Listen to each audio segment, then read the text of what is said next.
Kepesenangan Yohoi Joanna Suhendli Rampas mentok BTTV Totuong Debai.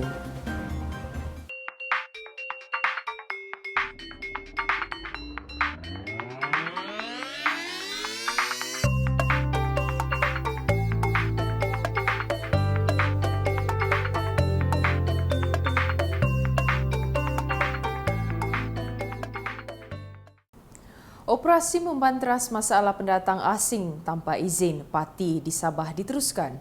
114 parti ditangkap dalam operasi mahir sapu dan kutip yang dilancarkan Jabatan Imigresen di sekitar kawasan Pekan Keningau, Pekan Kecil Suk dan daerah Nabawan semalam.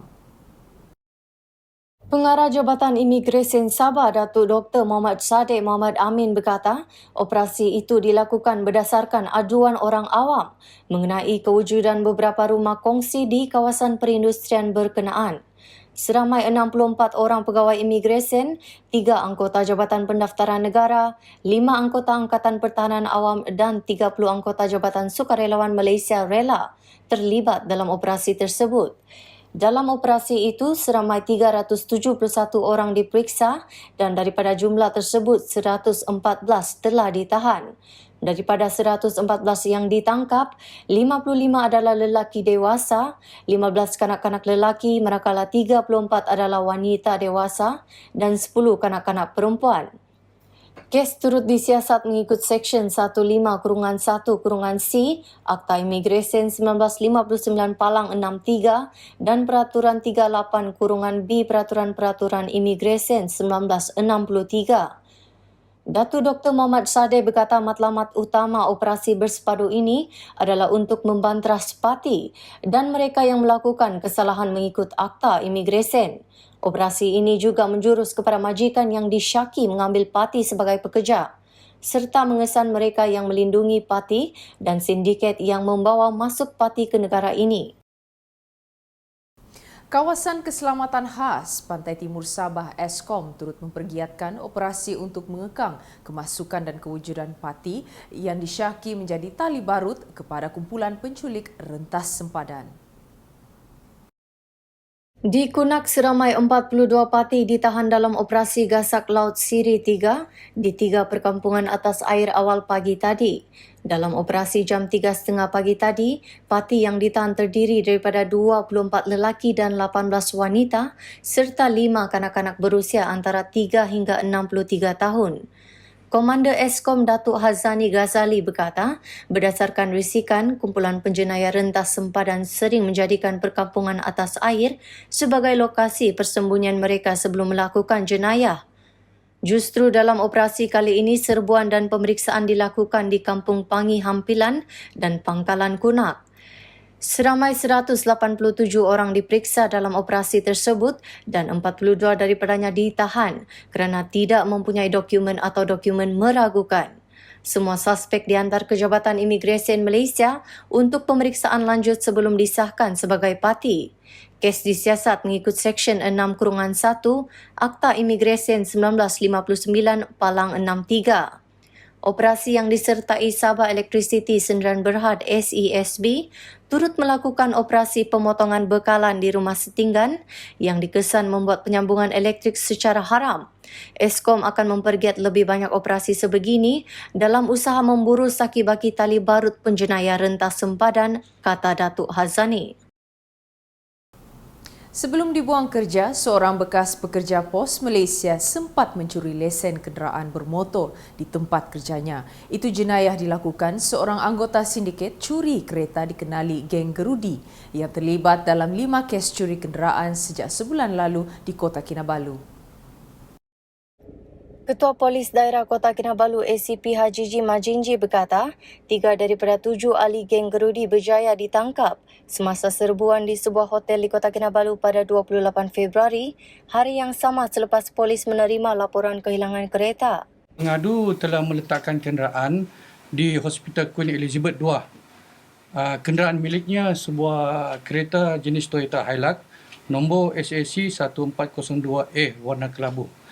Dan apabila selepas meletakkan kenderaan kereta tersebut, dia telah balik semula dalam petang dan mendapati kenderaan tersebut telah hilang. Bertindak di atas maklumat kehilangan kenderaan tersebut pada 28 hari bulan 2, jam 4.30 petang, pihak JSJ IPD Kota Kinabalu telah membuat serbuan di salah sebuah hotel di Kota Kinabalu. Hasil dari serbuan tersebut telah membuat tangkapan terhadap 3 lelaki warga negara tempatan. Bersama tangkapan tersebut telah rampas 2 kenderaan, yang mana salah satu kenderaan tersebut adalah yang dilaporkan hilang oleh pengadu. ACP Habibie berkata pelbagai peralatan yang digunakan sindiket tersebut untuk melakukan jenayah seperti anak kunci kereta, gerudi, pelbagai jenis lesen kenderaan bermotor dan komputer riba turut ditemui.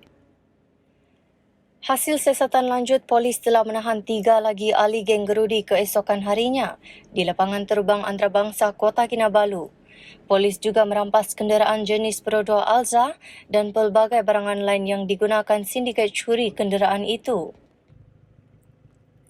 Pada 2 Mac, ahli geng itu bekas pekerja pos Malaysia yang mencetak lesen kenderaan bermotor dan dijual pada harga RM250 sehingga RM500 berjaya ditangkap di Jalan Damai. ACP Habibie berkata modus operandi geng gerudi mensasarkan kenderaan jenis pacuan roda 4 di tempat letak kereta terbuka ataupun yang diparkir di tepi jalan untuk dicuri. Ketika melakukan jenayah itu, geng gerudi menyewa sebuah kenderaan jenis Perodua Azia. Setelah menemui kenderaan yang disasarkan, salah seorang anggota geng itu akan menebuk kunci kenderaan menggunakan mesin gerudi, manakala rakannya bertindak sebagai pemerhati. Sini setelah diorang penjenayah ini melakukan curi, diorang akan simpan parking kereta di hotel yang berhampiran di sekitar Kota Kinabalu. Selepas itu mereka akan dapatkan pembeli. Pembeli ini melalui orang tengah yang kita kenali dengan nama Napang. Kita cuba follow up. Sebab Napang sebagai orang tengah dan menjualnya kepada pasaran di pendalaman Sarawak. Jadi insyaAllah sekiranya ada maklumat daripada masyarakat awam bernama Napang ni, pihak polis amat mengalung-alungkan untuk menyelesaikan bagi melumpuhkan sepenuhnya kes kumpulan G ini. Setakat ini, polis telah menemui semula Toyota Hilux yang dicuri di Hospital Queen Elizabeth II dan 4 lagi kes yang melibatkan kehilangan kenderaan di Kota Kinabalu. Ketujuh-tujuh suspek direman 13 hari, kesemuanya rakyat tempatan dalam lingkungan umur 27 tahun sehingga 38 tahun. 4 daripada mereka mempunyai rekod jenayah membabitkan kesalahan curi kenderaan. Habibie berkata perancang utama atau mastermind geng gerudi ialah seorang lelaki berumur 38 tahun dari Ampang, Selangor yang mempunyai 4 rekod jenayah serta mempunyai perintah sekatan di Beaufort. Kes disiasat mengikut Seksyen 379A Kanun Keseksaan iaitu curi kenderaan. Jika sabit kesalahan, boleh dihukum penjara sehingga 7 tahun. Batalion 20 pasukan Gerakan Am Beluran mematahkan kegiatan menjual arak seludup dalam serbuan ke atas sebuah stor di Jalan Labuk Lama, Batu 9, Sandakan pagi semalam. Turut ditahan seorang lelaki berusia 36 tahun bersama pelbagai jenis minuman keras dianggarkan berjumlah hampir RM500,000. Pegawai Pemerintah Batalion 20 PGA Beluran, Asisten Komisioner Muhammad Nasaruddin M. Nasir berkata serbuan dilakukan pasukan Tiger Platoon hasil maklumat awam kira-kira jam 10 pagi. Sebuah kenderaan dipercayai digunakan untuk kegiatan itu turut dirampas. Kes disiasat mengikut Seksyen 135-1-D Akta Kastam 1967. Pembantu perubatan dan penolong pegawai perubatan berperanan sebagai tulang belakang dalam usaha memperkasa serta meningkatkan lagi perkhidmatan kesihatan di pedalaman dan luar bandar, kata Menteri Kesihatan dan Kesejahteraan Rakyat Sabah, Datuk Frankie Pung Ming Fung. Beliau berkata peranan dan khidmat bakti pegawai pembantu perubatan amat penting kepada penduduk di kawasan berkenaan terutama untuk pengesanan awal penyakit, memberi rawatan awal, pencegahan dan promosi kesihatan. PBP bersama-sama dengan profesion lain seperti doktor dan jururawat melengkapi antara satu sama lain sebagai frontliner, terus komited memberikan perkhidmatan kesihatan yang berkualiti kepada rakyat. Datuk Frankie berucap merasmikan sambutan Hari Pembantu Perubatan Peringkat Kebangsaan kali ke-9 di Kota Kinabalu semalam. Turut hadir Ketua Penolong Pegawai Perubatan Kementerian Kesihatan Dr. Muhammad Zaki Othman dan Pengarah Kesihatan Sabah Datuk Dr. Christina Rundi. Datuk Frankie berkata pembantu perubatan atau penolong pegawai perubatan pastinya merakam sejarah panjang dengan pelbagai perubahan berlaku sepanjang tempoh itu. Namun profesion berkenaan masih tetap relevan sehingga kini. Beliau turut menggesa pembantu perubatan khususnya di Sabah untuk memainkan peranan masing-masing dengan menyampaikan maklumat tepat akan kepentingan pengambilan vaksin bagi mencegah penularan penyakit berjangkit seperti polio. Bola sepak Liga Super beraksi di gelanggang lawan Sabah tewas 0-2 kepada naib juara Liga Super 2019 Pahang di Stadium Darul Makmur, Kuantan malam tadi. Pahang berjesi kuning yang gagal meraih kemenangan selepas 2 perlawanan tidak mahu berputih mata di gelanggang sendiri. Ivan Carlos meletakkan Pahang di hadapan setelah menolak masuk hantaran silang pemain sayap kebangsaan Muhammad Sumare pada menit ke-21. Harold Golan menggandakan kedudukan untuk tuan rumah setelah menyempurnakan sepakan penalti pada menit ke-50. Sabah mencoba untuk menembusi pertahanan Pahang menerusi beberapa gerakan menarik pemain import dari Namibia Petrus Shitembi namun gagal.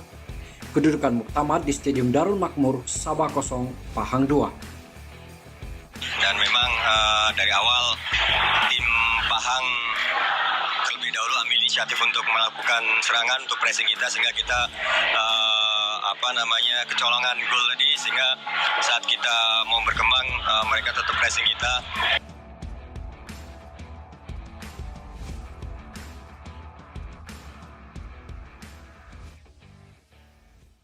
Yoho Joanna Suhenli Rampas, bayahan makinongau de BTTV de Tutuang Bainok.